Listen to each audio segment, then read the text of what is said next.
Bonjour à tous, j'espère que vous allez bien. Alors novembre, au cœur de l'automne, l'activité du potager ralentit. Mais il y a encore des récoltes et quelques travaux pour préparer 2022. Alors maintenant, je me décide à retirer les pieds de haricots verts. Alors, comme je veux aussi faire mes graines avec ce pied, je vais essayer de garder les tiges qui ont des belles gousses pour les faire sécher dans la cabane, tiges plus gousses. Ici, donc, je vais tout nettoyer. Bon, on voit qu'ici, il manque de la terre. Je vais mettre du compost. Je vais nettoyer un peu tout ça. Je vais nettoyer l'escarole. Il y a des haricots verts qui se baladent là. Hop, par ici. Ça, c'est ce que j'ai récolté sur le pied. Et puis après, je pense que ça, tous les haricots verts, je vais les couper en petits morceaux. Puis je vais les remettre là pour que ça composte tranquillement. Alors ça, c'est toutes les tiges où il reste encore des gousses à mûrir. Et donc, je les accrocherai dans la cabane. Alors ça, c'est ceux qui étaient quasiment secs et que je vais conserver à la cave. Et aussi les petites attaches qui sont super pratiques et que je vais ranger aussi. Bon, alors je viens de passer la grelinette, mais j'ai un mal de chien à l'enfoncer. Et en fait, la terre, vous voyez en dessous, elle est super dure, donc il y a plein de... En fait, c'est... Moi, c'est de la... Oh. Voilà. Bon, voilà, j'ai mis 2 seaux de compost. Bon, bah ça y est, je viens de mélanger l'argile avec le compost.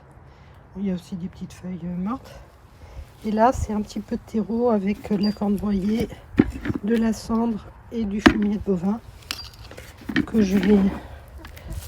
Je choisis de le mettre en dernier parce que pour mieux maîtriser la répartition.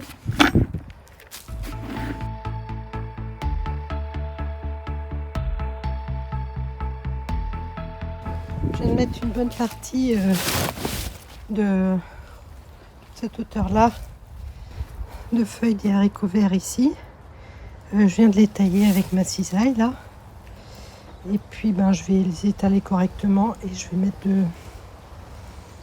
de la paille dessus, je pense un petit peu. Là voilà, j'ai fini.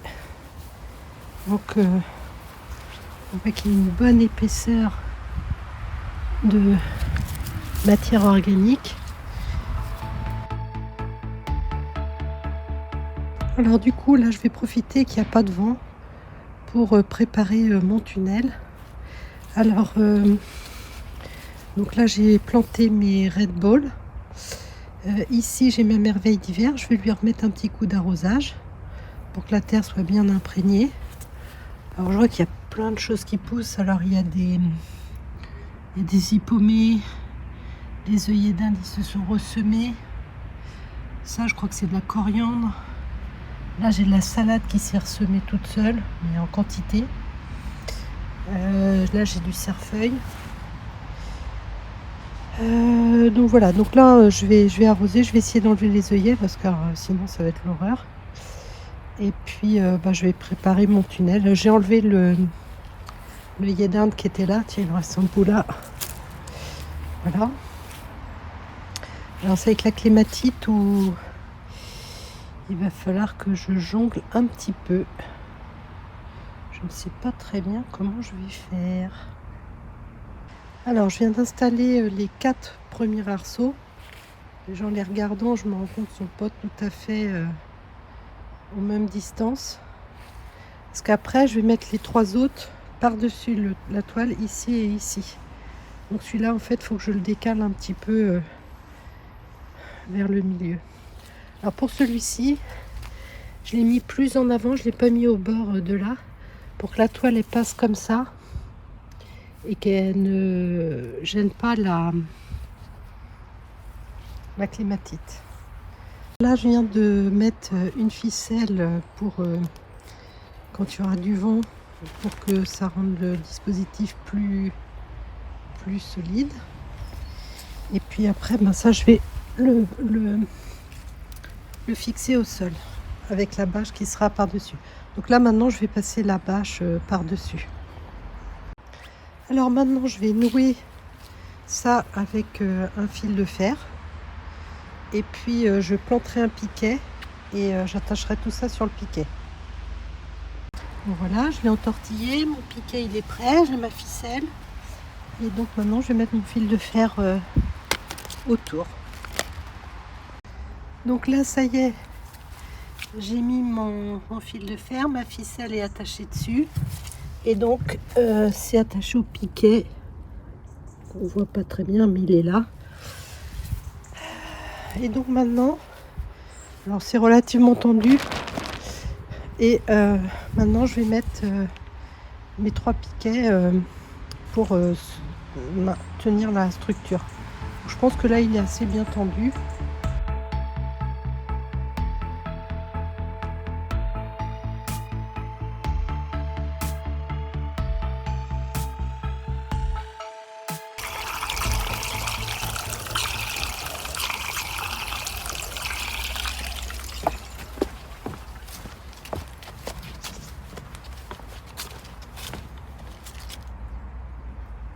Alors si on veut voir l'intérieur, bon, il reste un peu d'eau, mais c'est quand même relativement sale.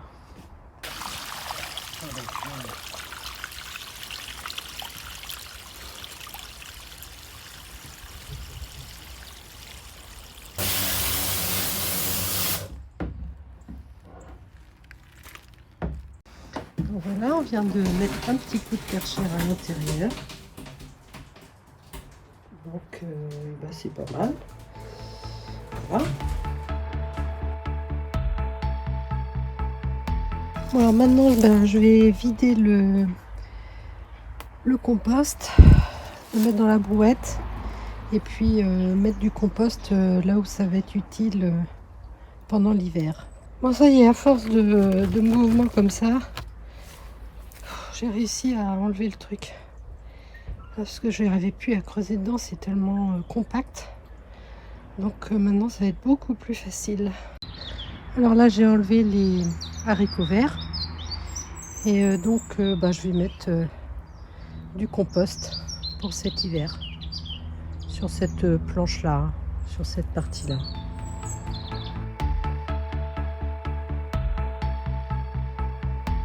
Alors, je vais en mettre aussi au pied des fruitiers.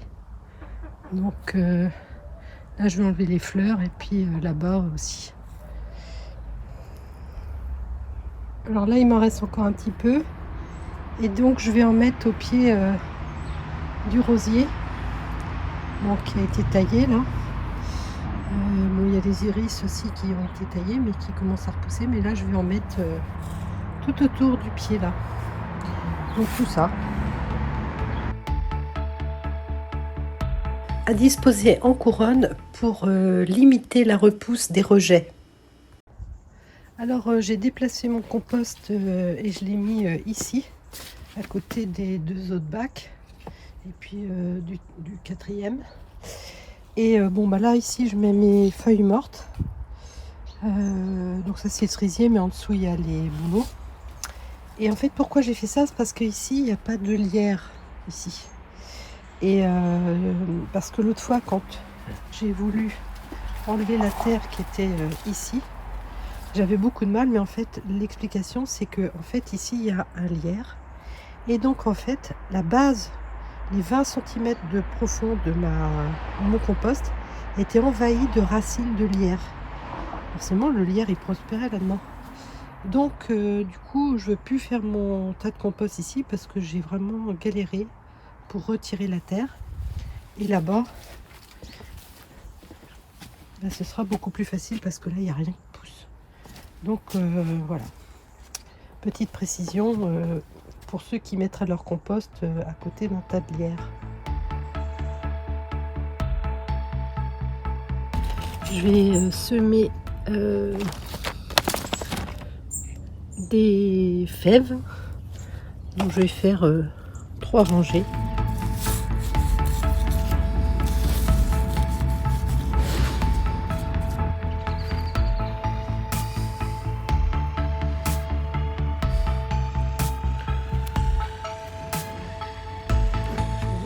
Là, 2.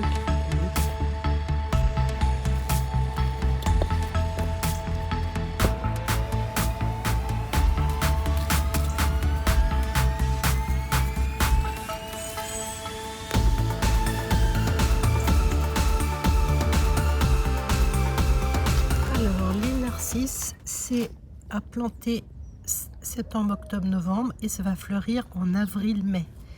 Et ça fait 35 cm de hauteur.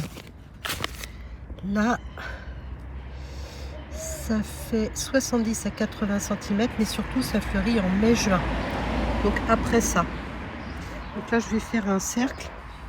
Alors, il y a déjà des bulbes, hein, mais cette année, ça n'a pas fleuri. Donc je pense que les bulbes sont usés ou partis. Donc je vais organiser la plantation.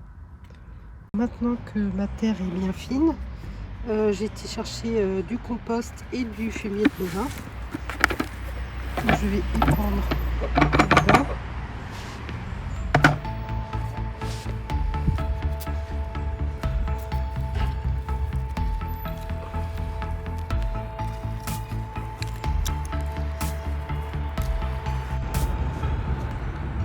Voilà, je viens de disposer mes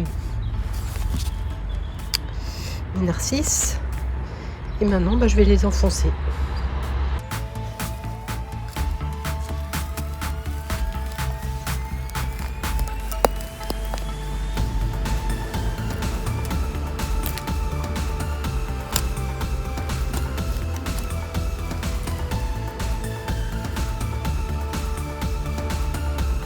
Donc là, il faut les mettre à 10 cm de profondeur. Et après, il y a juste la terre à rajouter dessus.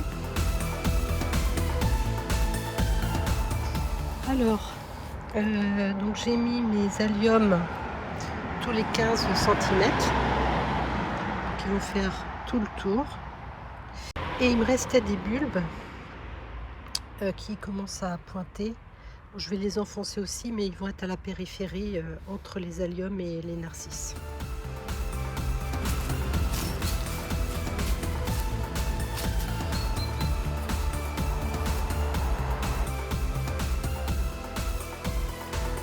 Alors là, je viens de récolter, enfin de ramasser quelques pommes hein, qui sont tombées et qui sont pas trop abîmées.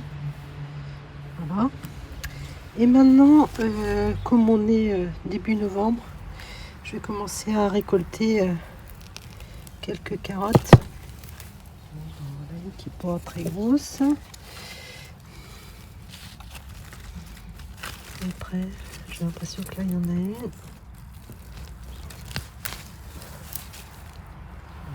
Voilà, c'est bien. En voilà une autre. Ah bah, voilà une. J'aurais pas cru. Parce qu'elle avait pas l'air de grand chose vue comme ça. Bon bah, il y en a des petites hein, quand même. Hein. Bon alors là, je suis dans la serre. Donc je vais voir. Là, j'ai l'impression qu'il y en a une qui pourrait être intéressante. Voilà. C'est pas très grand, hein. Plutôt petit. Bon, ça c'est nul.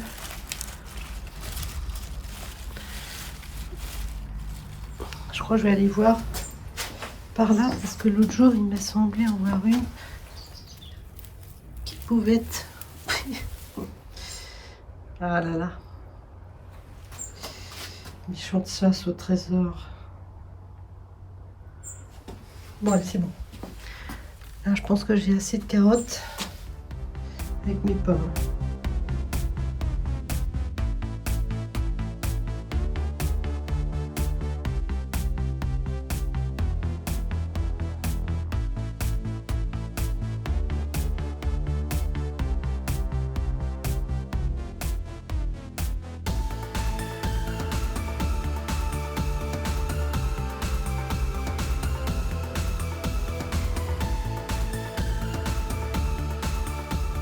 Alors les poulettes sont curieuses de savoir qu'est-ce que je vais faire. Parce que l'autre fois j'ai mis du compost et ça les intéressait beaucoup. Mais c'est pas ça qu'on va faire aujourd'hui. Si on va récolter une betterave parce que j'ai vu. Alors ces feuilles-là, c'est plutôt les betteraves Chioggia. Alors que ces feuilles-là, c'est plutôt la betterave plate d'Égypte. Et là, voilà. Voilà, on a une belle Chioggia. N'est-ce pas, mesdames les poupoules? On peut dire qu'il y a du monde au balcon. Hein. Petite poulette. Alors, je résiste pas à regarder le rouge des myrtillers. Alors, surtout celui-là, parce que l'autre, il est un petit peu déplumé. Bon, celui-là, il est magnifique.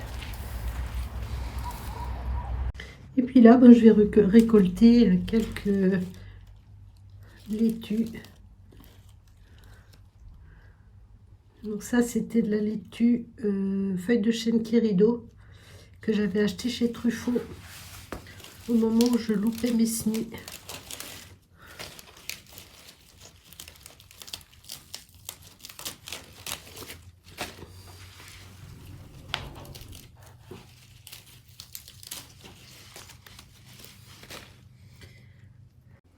Bon ben voilà, je viens de déshabiller quelques feuilles de chêne. Encore une feuille qui traîne là. Bon, elle n'est pas très belle. Hein. C'est pas la plus belle. Mais voilà. Donc avec ma betterave. Voilà, cette vidéo touche à sa fin et j'espère qu'elle vous aura été utile. Maintenant que le potager passe au ralenti, c'est l'occasion de se promener pour voir les couleurs de l'automne et vous permettre d'admirer les bords de l'Orne en Suisse normande. Donc à bientôt pour une prochaine vidéo. Bonne journée!